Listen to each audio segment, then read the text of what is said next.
What's going on, guys? My name is Triforce Addiction. Welcome back to another Spongebob video. So, gameplay of the Cosmic Shake has come out a little bit more than what we saw before, but it's actually pretty interesting because, well, for me it is because I kind of forgot that Gamescom was a thing and they were gonna, showcase the game a little bit more.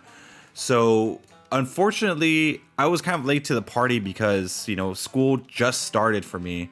And, it's my last two classes, so I'm kind of like paying some heavy attention to these last two because they're kind of difficult. And yeah, I haven't really had the chance to kind of like make a video for any channel. So in this video, we're going to do some quick things such as, what is really important about the game. Stuff like details that were not really given to us during the THQ Nordic presentation. So during the trailer, we did see a lot of different levels. Of course, we saw the little karate downtown Bikini Bottom level.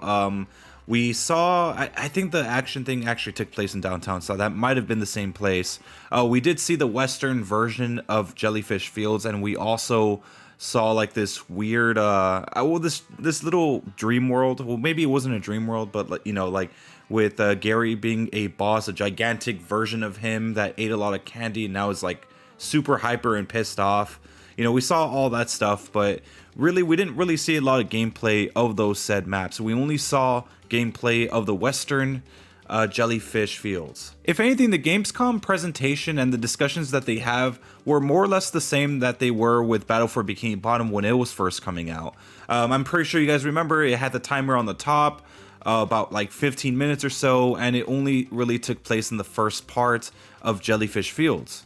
And I mean, they showed some pretty early footage. I mean, the game was completely different back in the day. I mean, there were a lot of camera issues, a lot of bugs, all that stuff.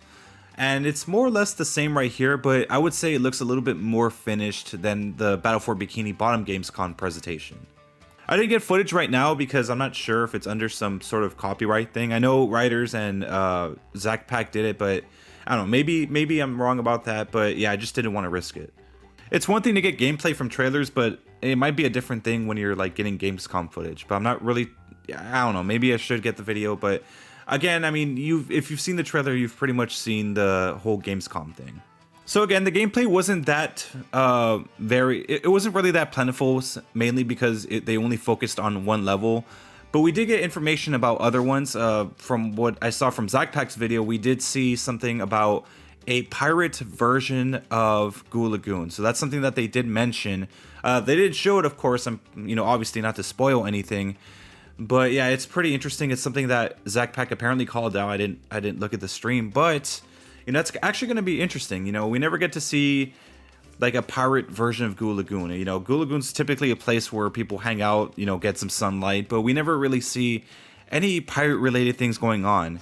And especially since it takes place on, I guess, an ocean. Other interesting news is the fact that they did get Clancy Brown this time around for, to voice act Mr. Krabs, which was pretty cool. I am assuming that they didn't do it the last time because they wanted Battle for Bikini Bottom Rehydrated to be faithful to the original version of that game. But since Cosmic Shake is an entirely new game, which is apparently supposed to be the sequel, I mean the real sequel to Battle for Bikini Bottom, keep in mind, I still consider the movie game to be the true sequel.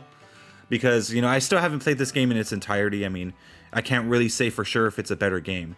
But it seems to have a very linear approach, just like the movie game. So, like, you're going to be going level by level. I don't really think that there's going to be some sort of hub world. They haven't really mentioned that there's going to be a hub world. But still, there might be some menu where you could actually travel to certain things, just like in Battle for Bikini Bottom. But when it comes to the hub world, I'm not really sure if that's actually going to be a thing. But then again, where are you going to buy all the suits? Like, what's the actual currency as well? I mean, there are these little purple orb things, but I'm not really sure if they ever actually explained what they were. The second thing on the HUD was like this juice thing. But the part of that mission, the objective for that, Western Jellyfish Fields was actually to get cactus juice. And you have to go through all these various cactus to get like the juice, and you give it to like the Western Mr. Krabs. And speaking of the HUD, there are some other changes besides that. For example, shiny objects is no longer there, so it doesn't actually change colors, as it stays on the screen. So, it'll go from purple to red or to blue, whatever. It just stays purple because of the currency. Apparently the currency is like this purple thing, but we don't really know what it is. it's probably going to be used to buy more suits or like alternative outfits, which is kind of like a huge thing for this game, because whenever you go into a new level, they said that you're gonna already have like the newest suit. So let's say you go into the caveman level, you're automatically gonna be dressed up as SpongeGar. But the other important change is actually the underwear. So the underwear does make a return, but at least when it comes to the HUD screen, it's not really the same. So, for example, here in Battle for Bikini Bottom, the HUD it shows like the underwear's lined up horizontally, but now it's gonna be more of a kind of like, when you look at a math class and it's like, oh, probability of this like 2 out of 4 or something like that. So if you're at full health, it's gonna show you 4 out of 4 underwear instead of having all of them just put side by side next to each other. Basically 3-3, 4-4, 5-5, 6-6. And that's something else we don't even know. Speaking of like the underwear, we're not sure if they're gonna go with the classic 6 amount, because the footage that they show was actually like they had 4 out of 4 underwear. So it stands to reason that you're probably gonna start off with 3. Maybe there's like a golden underwear that you could find, and you could increase your health that way. But I'm not really too sure about it, because I'm not sure if it just gives you a new one every single level that you beat. Like I said, there's no hub world yet, so maybe like as you go along, there's probably different sections to the hub world, just like Battle for Bikini Bottom, where they have like a certain amount of levels in each section. And for all we know, the hub world could have those golden underwears hidden somewhere. Well, really not hidden, because Battle for Bikini Bottom, they kind of kept everything like out in the open. You guys already know. I mean, it's pretty easy to spot a golden underwear. I mean, you look on the top of the tiki, you go on top of the police station, and then you just look up and see the clam. They're not really exactly the most hidden things on Earth. Another thing that we did learn is the fact that I think they kind of removed Hans completely. So when you do fall in the water, as they did show in the clip, there is a difference. Hans doesn't save you anymore. It's more of like just the little balloon Patrick saving you. So he pretty much pulls you out of the water instead of Hans coming out. And he also does assist you. So if you're low on health, he will literally just give you an underwear, which is kind of weird, because at first I thought there was an underwear near the water bank where they fell, but then Zach Pack noticed that they just gave it to you just for free.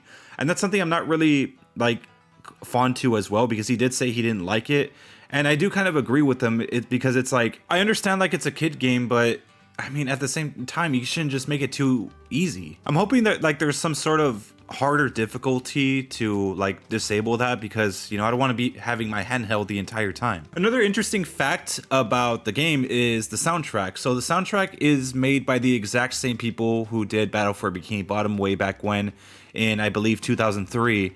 I know Sheriff the Great specifically in from what's it called, the Rehydrator Relief. He did make a lot of critical videos about it, because he wanted to get like the full high quality soundtrack of Battle for Bikini Bottom, because I think they did something with the soundtrack that didn't make it sound so good, because I don't know, I guess the game couldn't handle it, but he ended up getting the full soundtrack, and he was always very critical about the game's music. So I'm pretty sure the moment he heard that it's gonna be made by the same people, he was really excited about that. And if anything, right now he's probably like sleeping soundly, but then again, he's from the UK, so he's probably awake right now. It's like 3:30 as of recording this, like in the morning. So over there in the UK, it's probably like mid-morning, I don't know. For me personally, what I think about that is like, it's cool. I mean, it never really bothered me whether or not they got the real people or they just got a new set of composers, but it's nice that they're doing their absolute best to make sure that this game is as faithful as it is, like as it would be if it was Battle for Bikini Bottom. Yeah, and really, it's really identical to Battle for Bikini Bottom. I mean, the graphics, the movement, everything. It's almost the exact same game with like DLC or something. And I'm hoping, and if they ever remake the SpongeBob movie game, I'm hoping that they keep everything the same, because yeah, I would love to see how that game would function in this new type of engine. And again, it wouldn't take a very long time to make that game. But anyways, we're getting sidetracked. One last piece of information is about the official release date. So we did hear leaks. Apparently it was going to be available in July 2023. And I'm assuming they're still going to stick to that. But they said that they're going to announce the official release date within the coming weeks. So It's really unknown whether or not that's the actual date. Maybe it was just like a placeholder, but I mean, it was a very specific date. It wasn't just like January 1st or something. It was like some like January 13th or in the 20s or something like that. And yeah, it was a very specific time, so that might actually be the official release date. So we still have a ways to go, but it kind of shows you how close to completion they are with this game. Thankfully, it wasn't like Battle for Bikini Bottom where they left us in the dark for almost an entire year. I remember that. I mean, after the Gamescom thing, we didn't hear anything about the game for a very, very long time, and all of us were just getting impatient. So this time around, the wait shouldn't be as long. You could argue that we did wait a little long with, Cosmic Shake and some gameplay footage, but I mean, again, it was probably very early into their development. So, I mean, I was like, I don't think anyone really questioned why they were taking long with Cosmic Shake. We just kind of understood. But with Battle for Bikini Bottom, we were really impatient because that was the remake that we all wanted for years. So this one's just simply a sequel. So I guess maybe there's not a lot of impatient behavior going on this time around. But anyways, that's really the news that we have so far. Hopefully within the event they talk about a little bit more, maybe play another level, but I highly doubt it because they still have to talk about their other games. But anyways, hope you guys enjoyed this video. Make sure to leave a like, make sure to subscribe for some more SpongeBob content. I'll see you guys next time. Thank you.